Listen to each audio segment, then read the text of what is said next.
씨앗을 심어요. 사랑하는 친구들, 말씀 씨앗 시간이에요. 오늘 말씀은 고린도전서 7장 말씀이에요. 다 함께 말씀 씨앗 심을게요. 고린도전서 7장. 이제 여러분이 내게 보낸 편지에 사람이 결혼하지 않는 편이 더 낫다고 한 내용에 대해 말씀드리겠습니다. 음행이 성행하고 있으므로 남자마다 자기 아내를 두고 여자도 자기 남편을 두십시오. 남편은 아내에게 혼인의 의무를 다하고 아내도 남편에게 그렇게 하십시오. 아내가 자기 몸에 대한 권한을 행사하는 것이 아니라 남편이 하며 남편도 자기 몸에 대해 권한을 행사하는 것이 아니라 아내가 합니다. 남편과 아내는 서로 합의하여 기도에 전념하기 위해 얼마 동안 떨어져 있는 경우를 제외하고는 서로 떨어져 있지 마십시오. 잠시 떨어져 있는 경우라도 사탄이 여러분의 약함을 틈타 시험할지 모르니 그 후에는 다시 합치십시오. 이것은 내가 충고로 드리는 말씀이지 명령은 아닙니다. 나는 모든 사람이 나처럼 지내기를 바랍니다. 하지만 각 사람마다 하나님께 받은 은사가 달라서 어떤 사람은 이러하고 또 다른 사람은 저러합니다. 결혼하지 않은 사람들과 과부들에게 말합니다.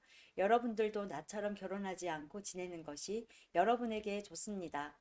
그러나 자신을 절제할 수 없거든 결혼하십시오. 욕정에 불타는 것보다 결혼하는 편이 낫습니다. 이제 이미 결혼한 사람들에게 명령합니다. 이것은 나의 명령이 아니라 주님의 명령입니다. 아내는 남편과 헤어지지 마십시오. 남편과 헤어지는 일이 있게 된다면 결혼하지 말고 그대로 혼자 지내든지 아니면 전 남편과 다시 합쳐야 합니다. 남편 역시 아내를 버려서는 안 됩니다. 그 외의 사람들에게 말합니다. 이것은 주님의 말씀이 아니라 내 생각입니다. 어떤 남자 신자에게 믿지 않는 아내가 있는데 그 아내가 남편과 함께 살고 싶어 하면 그 아내를 버려서는 안 됩니다. 어떤 여자 신자에게 믿지 않는 남편이 있는데 그 남편이 아내와 함께 살고 싶어 하면 그 남편을 버려서는 안 됩니다.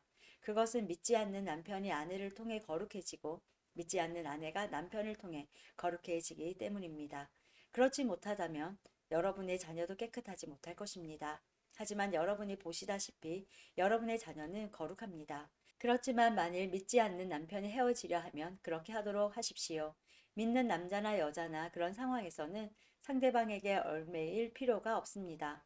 하나님께서는 우리를 평화롭게 살게 하려고 부르셨습니다. 아내 된 사람이여 그대가 남편을 구원할지 어떻게 알겠습니까?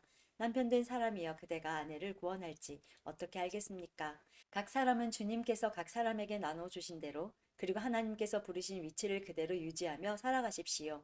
이것은 내가 모든 교회에 세워준 원칙입니다.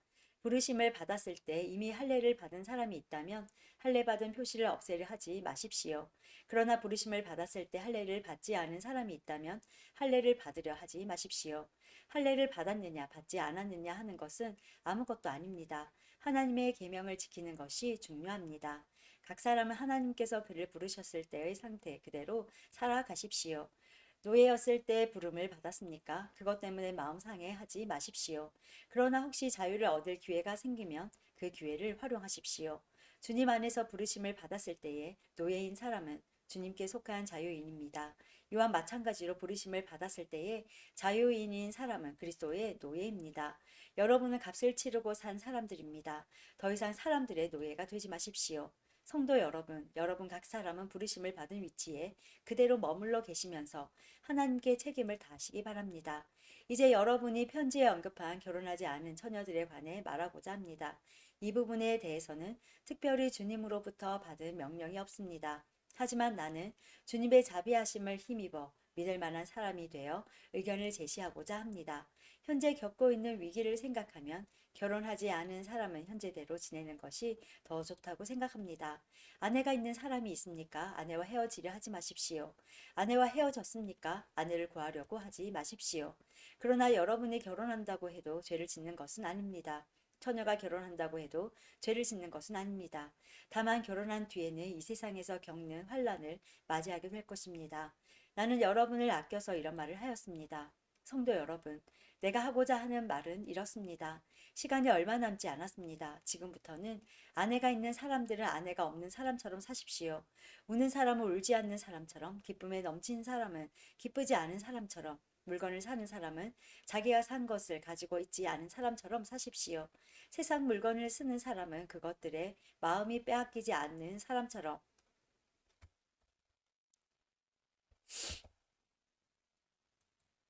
세상 물건을 쓰는 사람은 그것들의 마음이 빼앗기지 않은 사람처럼 사십시오. 그것은 이 세상의 현재 모습이 지나가고 있기 때문입니다. 나는 여러분이 마음 쓰는 것 없이 살기를 바랍니다. 결혼하지 않은 남자는 어떻게 하면 주님을 기쁘시게 할까 하고 주님의 일에 마음을 씁니다. 그러나 결혼한 남자는 어떻게 하면 아내를 기쁘게 해줄까 하며 세상 일에 마음을 쓰게 됩니다. 결혼한 남자의 마음은 이렇게 나뉘어집니다. 결혼하지 않은 여자나 처녀는 자기의 몸이나 영혼을 주님께 거룩하게 드리기 위해 주님의 일에 마음을 쓰지만 결혼한 여자는 어떻게 하면 남편을 기쁘게 할 수 있을까 생각하며 세상 일에 마음을 씁니다. 여러분 자신의 유익을 위해서 내가 이런 말을 하는 것이지 여러분을 속박하려고 그러는 것이 아닙니다. 나는 여러분이 나뉘지 않은 마음으로 자신을 주님께 드려 바르게 생활하기를 바랄 뿐입니다. 어떤 남자에게 약혼한 여자가 있는데 자기가 그 여자에게 적절하지 못하게 행동하고 있다는 생각이 들고 더욱이 약혼녀가 혼기를 지날 만큼 나이가 들게 되어 여자와 결혼해야 할 것 같다고 판단된다면 원하는 대로 행하십시오. 죄 짓는 것이 아닙니다.